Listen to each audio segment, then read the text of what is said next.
அபிராமி.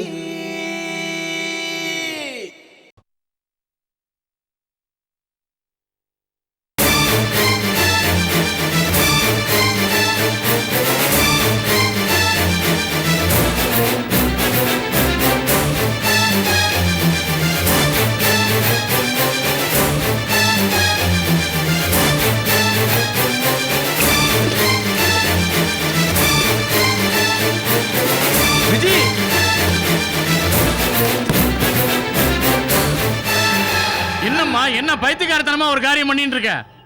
அப்பா என்ன கொளுத்திடுங்க, கொளுத்திட்டு ஒரே அடியா கருமாதி பண்ணிடுங்க, கொளுத்திடுங்கப்பா, நிம்மதியா போய் சேர்ந்துடுவேன். அம்மாடி விஜி, நீ போயிட்டா நான் மட்டும் உயிரோட இருப்பேன்னு நினைச்சியா? அப்பா உங்க கௌரவத்தை காப்பாத்த என்ன ஊரை விட்டே போக சொல்றேளே. உங்களை பிரிஞ்சு நான் போறதை விட ஒரே அடியா போய் சேர்ந்துடுவேன்ப்பா. ஐயோ அப்பா நான் உங்க பொண்ணுப்பா, நான் எவன் கூட ஓடி போக மாட்டேன்ப்பா. அம்மாடி நான் அந்த அர்த்தத்துல சொல்லலடா. நான் வாங்கின கடனுக்கு அடமானம் வச்சுட்டேன்டா. கோகிலா கிட்ட 10,000 ரூபாய் கடன் வாங்கினேன். அவ என் பரிதாப நிலையை பார்த்து பிச்சை போட்டாடி. என் கௌரவம் தான் எனக்கு முக்கியம்னு, அதனாலதான் வாக்கு கொடுத்துட்டேன் விஜய வேலைக்கு அனுப்புறேன்னு. அதத்தாமா சொன்னேன் என் கௌரவம்னு. அந்த கடனை இந்த ஊர்ல இருந்தே அடைக்க முடியாதப்பா. சொல்லுங்கப்பா, இங்கே வேலை செஞ்சு அடைக்க முடியாதா? சொல்லுங்கப்பா.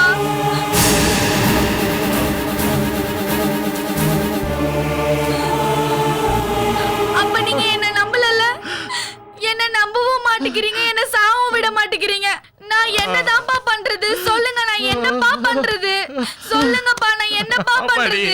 அம்மாடி விஜி,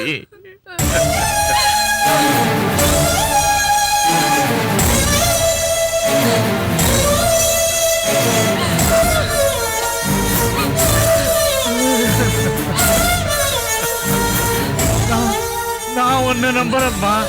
ஆனா அந்த கோபி அவன் ரொம்ப பொல்லாதோம்மா. சரிங்கப்பா, என் மேல வச்சிருக்க நம்பிக்கை விட கோபி மேல வச்சிருக்க பயம் உங்களுக்கு அதிகமாயிடுச்சுல்ல. ஆனா ஒண்ணுப்பா, அன்னைக்கு கோபி லெட்டர்ல எழுதியிருந்தா, உங்க அப்பா மேல உனக்கு இருக்க பயத்தை விட உன் மேல எனக்கு இருக்க காதல் தான் பலமானதுன்னு. அத ரெண்டையும் விட உங்க மேல எனக்கு இருக்கிற பாசம் தான்ப்பா பலமானது. நான் போறேன்ப்பா, நான் போறேன்ப்பா, நான் சென்னைக்கே போறேன்ப்பா, நான் போறேன்ப்பா, என்ன நம்புங்கப்பா, நான் எந்த தப்பும் பண்ணலப்பா. உன்னை நான் நம்புறேம்மா, உன்னை நம்புறேன். என் பொண்ணை நான் அப்படி வளர்க்கலடா. எனக்கு தெரியும் என் பொண்ணை பத்தி. நான் போறேன்ப்பா, நான் போறேன்ப்பா. அப்பா நீங்க சொன்ன மாதிரியே நான் கோகிலாக்கா வீட்டுக்கே போறேன்ப்பா. போய்த்தாம்மா ஆகணும். நான் போறேன்ப்பா, ஆனா நான் எந்த தப்பும் பண்ணலப்பா. எனக்கு தெரியுமா, எனக்கு தெரியும் என் பொண்ணு எந்த தப்பும் பண்ண மாட்டா, பண்ணிருக்க மாட்டான்னு எனக்கு நல்லா தெரியும். நான் எந்த தப்பும் பண்ணவே இல்லப்பா.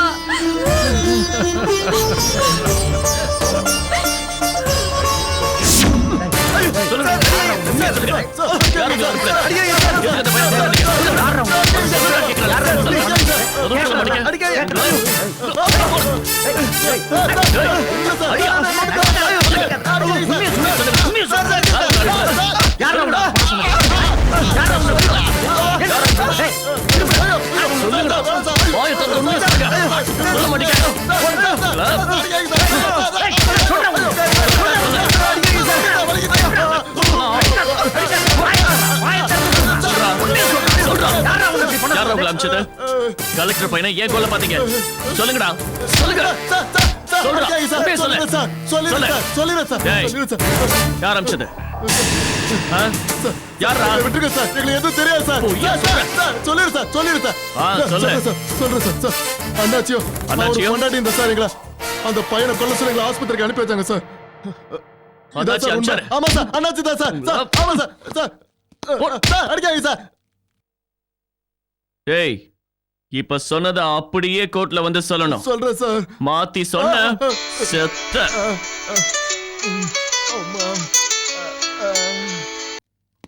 சொல்லுங்க மேடம். திவாகர், ஸ்கூலுக்கு போன நவீன காணோம் திவாகர்.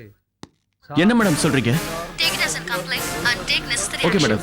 மேடம் நான் கண்ட்ரோல் ரூமுக்கு ஃபோன் பண்ணி எல்லா போலீஸ் ஸ்டேஷனையும் அலர்ட் பண்றேன். நீங்க முதல்ல நேர்ல வாங்க, நான் பேசணும். ஓகே மேடம், 10 நிமிஷத்துல வந்துடுறேன். வையாபுரி சார். நான் கலெக்டர் வீடு வரைக்கும் போயிட்டு வந்துடுறேன். சரி. ஏய், எந்திரிங்க. எந்திரிங்கடா. எந்திரிங்கடா. மாவா, நான் இங்க சொன்ன மாதிரி கோட்ல உள்ள போடாண்டா. கோட்ல வந்து சொல்லல, லாடம் கட்டிடுவான் லாடம். புரிஞ்சுதா? ஏய், ஜாக்கிரதை. உள்ள உட்காருங்கடா.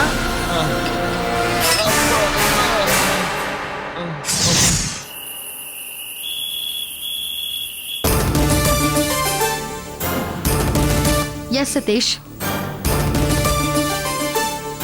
அவங்க கிட்ட இருந்து ரிப்ளை வரலையா இன்னும்? Quickly now I want a reply now. Okay. ஐயோ, இந்த கன்றாவிய பாக்கிறதுக்காகவா என்ன ஊர்ல இருந்து கூட்டிட்டு வந்திருக்கீங்க? ஸ்கூலுக்கு போன குழந்தைய காணுமே. ஐயோ, இப்ப நான் என்ன பண்ணுவேன் கடவுளே? டேய், கல்லூரி மங்க மாதிரி கையில போனை வச்சுக்கிட்டு அங்க இங்க அலைஞ்சிட்டு இருக்கே, போடா. 4 இடத்துல போய் தேடி பாரு, போ. நீ சும்மா இருக்கியாமா? ஏற்கனவே நான் டென்ஷன்ல இருக்கேன். எல்லாம் இவளால வந்தது. உன்னை யாரு ஆக்ஷன் எடுக்கிற அது இதுன்னு எல்லாத்தையும் சொதப்ப சொன்னது. What? சொதப்பர்தா? How dare you talk about my work like that?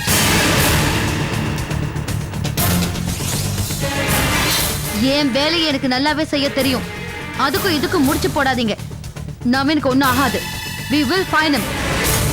தேவையில்லாம கலாட்டா பண்ணாதீங்க. கலாட்டவா? சரண்யா, நவீன் நம்ம குடும்பத்தை வாரிசுமா? அவனை ஸ்கூலுக்கு அனுப்ப வேண்டான்னு தலையா அடிச்சுக்கிட்ட.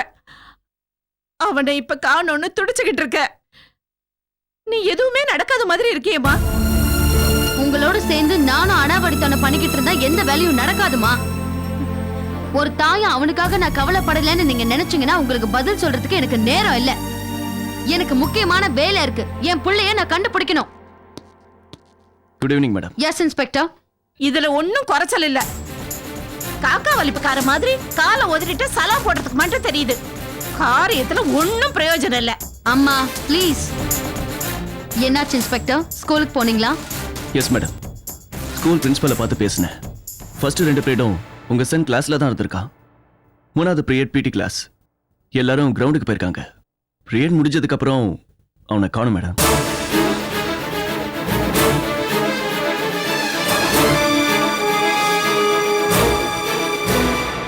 கடைசியா அவன் சீசா விளையாடுறத எல்லா கிளாஸ் பசங்களும் பார்த்திருக்காங்க. சந்தேகப்படுற மாதிரி அவன் ஸ்கூலுக்கு யாராவது வந்தாங்களா? யாரும் இல்ல மேடம். ஸ்கூல் ரூல்ஸ் படி வெளியாளுங்க யாரும் உள்ள வர முடியாது.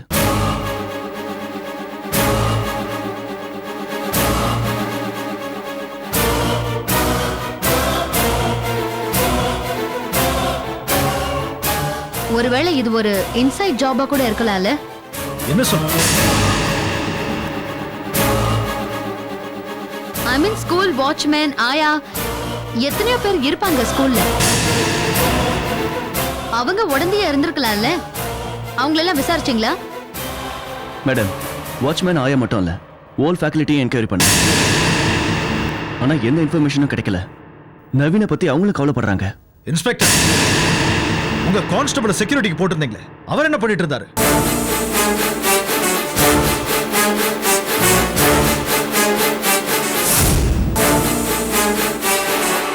சார், பையனை ஸ்கூலுக்கு கூட்டிட்டு வரதுக்கு தான் செக்யூரிட்டி அரேஞ்ச் பண்ணிருக்கோம்.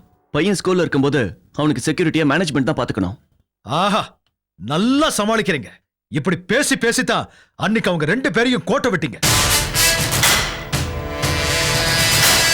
சார், அவங்க 2 பேரையும் கண்டுபிடிச்சாச்சு. அவங்க 2 பேருமே அண்ணாச்சியோட ஆளுங்க. நவீன. Inspector, you need not explain all this to him. உங்களுக்கு என்ன கேள்வி கேட்க மட்டும்தான் உரிமை இருக்கு, இவரை இல்ல. காணாம போறது என் பையன், அதனாலதான் நான் கேள்வி கேட்கிறேன். ஆஸ் a கலெக்டர் நான் உங்ககிட்ட சொல்றேன், உங்க பையன் பத்திரமா திரும்ப கிடைப்பான். உங்க வைஃபா நான் உங்ககிட்ட சொல்றேன், தயவு செஞ்சு போலீஸ் அவங்க கடமைகளை செய்யறதுக்கு விடுங்க. நம்ம பையன் கண்டிப்பா வந்துருவான்.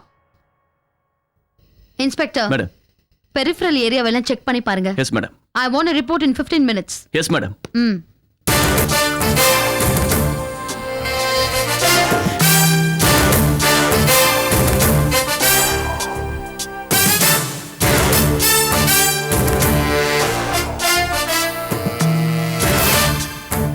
என்னடா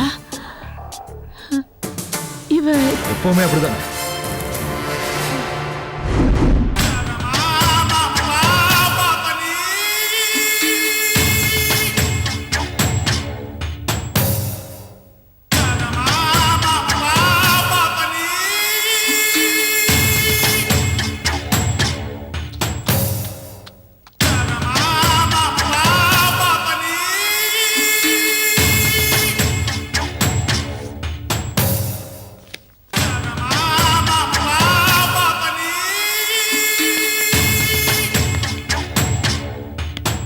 போதும்.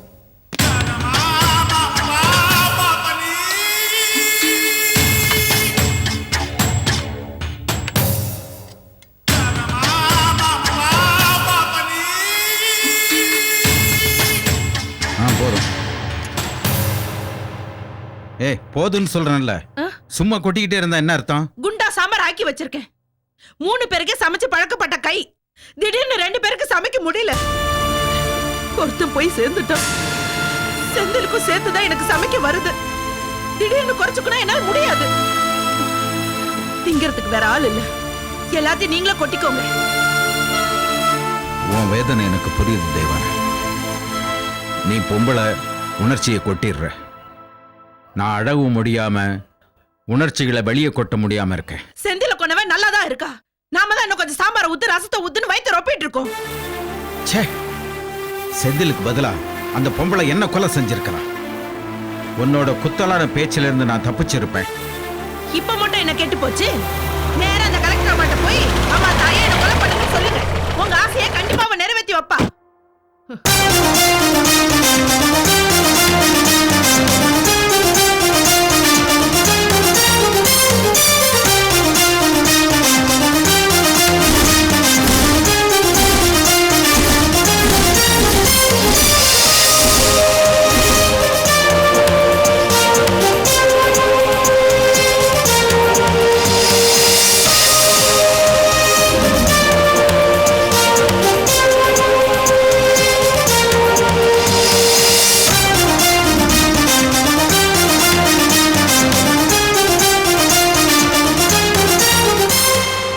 என் பையன் எங்க?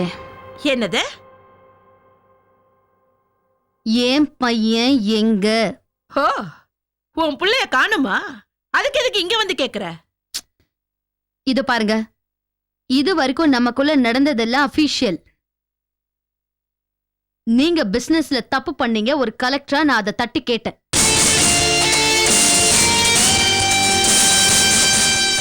ஆனா இப்போ என் பையன் மேல கைய வச்சு அந்த கோடை தாண்டிட்டீங்க. முதலும் கடைசியுமா வார்ன் பண்ண வந்திருக்கேன். எனக்கும் அந்த கோடை தாண்ட ரொம்ப நேரம் ஆகாது. என்ன மிரட்டுறியா? அத நீங்க மிரட்டலா எடுத்துக்கிட்டாலும் எச்சரிக்கையா எடுத்துக்கிட்டாலும் உங்க இஷ்டம். என் பையன் நல்லபடியா வீட்டுக்கு வந்து சேரணும்.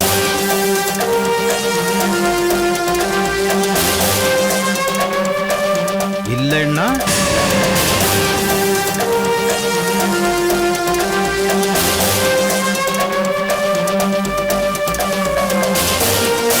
பேர் சொல்ல இருந்த பையன் உங்களுக்கு இல்லாம போயிட்டான்.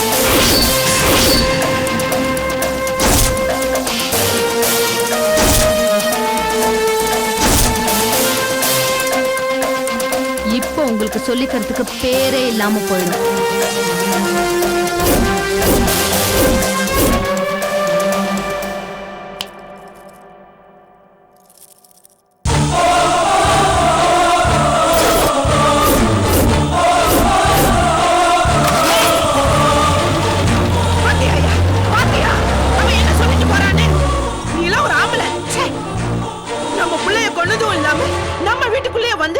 உங்களுக்கு பேர் சொல்ல புள்ள இல்லாம போயிடுச்சு. உங்களுக்கு ஊருக்குள்ள பேரே இல்லாம ஆக்கிடுவேன்னு சொல்லிட்டு போறான்ல. அத பார்த்துட்டு ஒரு வார்த்தை கூட பேசாம பேய் அறிஞ்ச மாதிரி நிக்கிறியே. அவ புள்ளைய காணோன்னு உடனே வந்து எவ்வளவு அவசரமா பேசிட்டு போறா. என் புள்ளைய பொட்டலம் கட்டி போட்டாங்களே, எனக்கு எப்படி இருக்கும்? வந்தவளை வீட்டுக்குள்ளேயே நம்ம ஆளுங்களை வச்சு வெட்டி புதைக்கிறத விட்டுட்டு இப்படி ரோஷம் இல்லாத மனுஷனா இருக்கியே. தூ. ஆத்திரத்துல கண்டதெல்லாம் பேசாத. அவன் என்ன ரோட்ல குப்பை கொட்டுற பொம்பளை நினைச்சியா? இந்த மாவட்ட கலெக்டர் நம்மள மாதிரி 1000 பணக்காரன் அரசியல்வாதி ரவுடிகளை பார்த்திருப்பான்.